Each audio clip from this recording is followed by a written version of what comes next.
Hello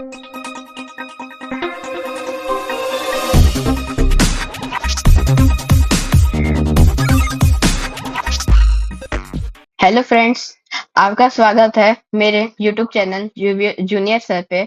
आज हमारा topic है इनफॉर्मल लेटर। पिछले वीडियो में हमने फॉर्मल लेटर को कवर किया था और इस वीडियो में आज हम इनफॉर्मल लेटर को कवर करेंगे। तो सबसे पहली बात, इनफॉर्मल लेटर और फॉर्मल लेटर होती क्या चीज है, इन दोनों में डिफरेंस क्या है। तो first difference between them is, formal letter जो होता है, हम किसी अगर फॉर्मल ऑफिसर को या फिर ऑफिशियल पर्सन को हम भेजते हैं, जैसे आईएएस ऑफिसर हो गया, ऑडिटर हो गया, प्रिंसिपल हो गया, डिस्ट्रिक्ट इन चीफ हो गया, एटसेट्रा एटसेट्रा, जो ऑफिशियल हो गए, फॉर्मल हो गए, उनको हम क्या कहते हैं, फॉर उनको हम जो लिखते हैं उन्हें फॉर्मल पर्सन कहते हैं, और उन्हें जो लेटर लिखते हैं उन्हें कहते हैं फॉर्मल लेटर। वही इनफॉर्मल लेटर में क्या होता है, हम जो होते हैं वो हम इनफॉर्मल बातें करते हैं, जो यानी अपनी रोजमर्रा की जिंदगी वाली बातें करते हैं, डेली लाइफ वाली बातें करते हैं। जैसे अपने mummy papa, father mother sister relative etcetera, जो यानी हमसे उनसे उनकी उतनी फॉर्मल बातें नहीं होती, इनफॉर्मल बातें होती हैं, हाल चाल पूछना, अपने बारे में बताना, इनवाइट करना। आज हम फॉर्मेट भी करेंगे और एक सैंपल भी करेंगे कि आपको अच्छे से समझ आ जाए। सबसे पहले एक फॉर्मेट देख लेते हैं। फॉर्मेट, सबसे पहला ये CBSE informal letter writing format है। हम्म तो मैं आपके लिए पेंसिल ले लेता हूँ, अच्छे से हो कर रहा है। CBSE informal letter writing format है।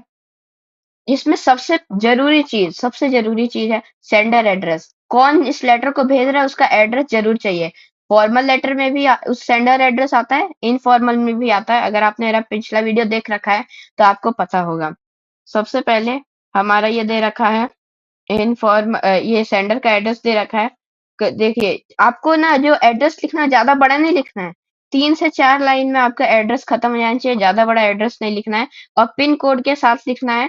और स्टेट का नाम बहुत है, कंट्री का भी अगर आप चाहें तो लिख सकते हैं। 10 10 फ्रैक्शन 1 ई करोल बाग न्यू दिल्ली 11,005 इंडिया। इन्होंने यहाँ एड्रेस विथ योर एड्रेस मतलब सेंडर का एड्रेस विथ पिन कोड। उसके बाद एक लाइन छोटी है, हमको एक लाइन का गैप रखना है। उसके बाद आपको क्या करना है, डेट लिखनी है। जिस डेट को आप ये लेटर लिख रहे हैं उस वो वाली डेट लिखनी है आपको। उसके बाद आपको यहाँ सैल्यूटेशन ग्रीटिंग, जिसको आप यहाँ लेटर भेज रहे हैं, सैल्यूटेशन और ग्रीटिंग भेजते हैं। जैसे dear Rahul, lovely mother, lovely father, ऐसे लिखना है। उसके बाद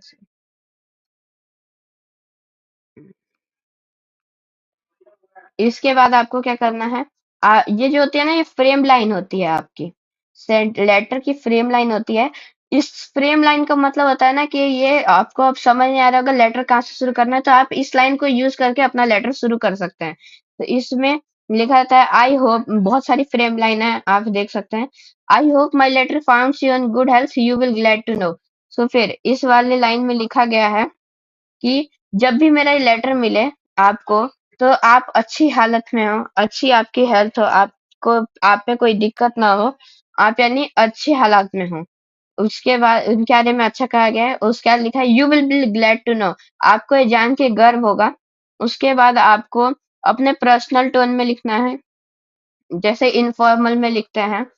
तो फिर 3 पैराग्राफ में आप इसे बांट सकते हैं। सबसे पहला, आप उसके बारे में ब्रीफ में बता सकते हैं कि आपके लेटर का पर्पस क्या है। आप उन्हें इनवाइट करना चाहते हैं, आप उन्हें किन बातों के बारे में बताना चाहते हैं कि वो ये चीजें जान जाए, उनको पता लग जाए। उसके बाद आपको लिखना है you can write in detail. अब उसके बारे में आपको डिटेल से लिखना है कि अब जैसे इनविटेशन का है, तो फिर आपको कहाँ आना है, कितने बजे आना है, ये सब चीजें। और दूसरा, अगर किसी और चीज का है तो उसके बारे में अच्छे से ब्रीफ सी डिटेल देनी है, अगर आपको उन्हें अच्छे से बताना है कि क्या हुआ। उसके बाद कंक्लूडिंग लाइन आपको लिखनी है। कंक्लूडिंग लाइन यानी एंड करते हुए जो लाइन नहीं लिखते हैं, जैसे so I hope your family members should be fine etcetera etcetera, I will be very happy if you come in my birthday, invitation वाले में। उसके बाद फिर हाँ, उसके बाद फिर आपको क्या लिखना है, कॉम्प्लीमेंट्री क्लोजिंग देनी है। कॉम्प्लीमेंट्री क्लोजिंग ऐसे लिख सकते हैं, with love your affectionately your lovely. और फिर आपको अपना नाम लिखना है। जैसे यहाँ दे रखा है ऋषभ शुक्ला। दोस्तों हमने फॉर्मेट कर लिया। अब जल्दी से जल्दी एक सैंपल कर लेते हैं।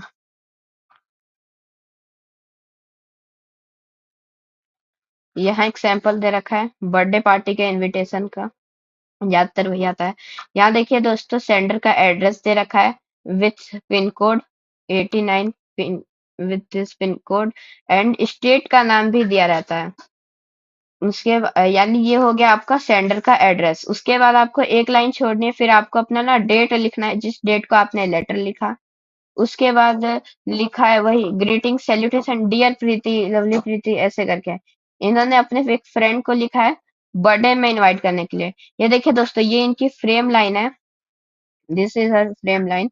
और लिखा है how are your family member, how is the weather there, hoping you are doing well, I am also fine here. लिखा है हाउ आर यू, तुम कैसी हो, तुम्हारे परिवार वाले कैसे हैं, ये तुम्हारे फैमिली के मेंबर्स कैसे हैं, वहाँ का मौसम कैसा है, वेदर कैसा है, और hope you are doing well, मतलब मैं आशा करती हूँ कि तुम्हारे साथ अच्छा हो रहा हो और तुम अच्छा काम कर रही होगी। आई एम ऑल्सो फाइन हियर, मैं भी बिल्कुल ठीक हूँ यहाँ पर। उसके बाद आपको बॉडी लिखते हैं, जैसे बताया था 3 पैराग्राफ में आपको लिखना है। इसमें 2 में लिखा है, कंबाइन कर दिया है पहले दूसरे और तीसरे को, पहले और दूसरे को कंबाइन कर दिया है।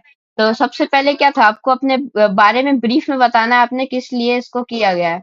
तो फिर इसमें लिखा है I am writing this letter to invite you for my birthday party which will be celebrated on 30 June. तो इसमें क्या लिखा गया है, ये ना जो डियर प्रीति को ये क्या करना चाहती है, इनवाइट करना चाहती हैं, अब किस पे, अपने बर्थडे पार्टी पे। और कब है ये, 30 जून 2020। और उसके बारे में अब इन्हें ब्रीफ में बताना पड़ेगा, कहाँ आना है, किस डेट पे आना है, कब आना है, शाम को आना है। The party will be conducted in my Lonavala farm house. ये जो पार्टी रहेगी मेरे लोनावाला फार्म हाउस में होएगी। It will begin eight 6 p.m। ये शाम को 6 बजे से शुरू होगी, इन इवनिंग।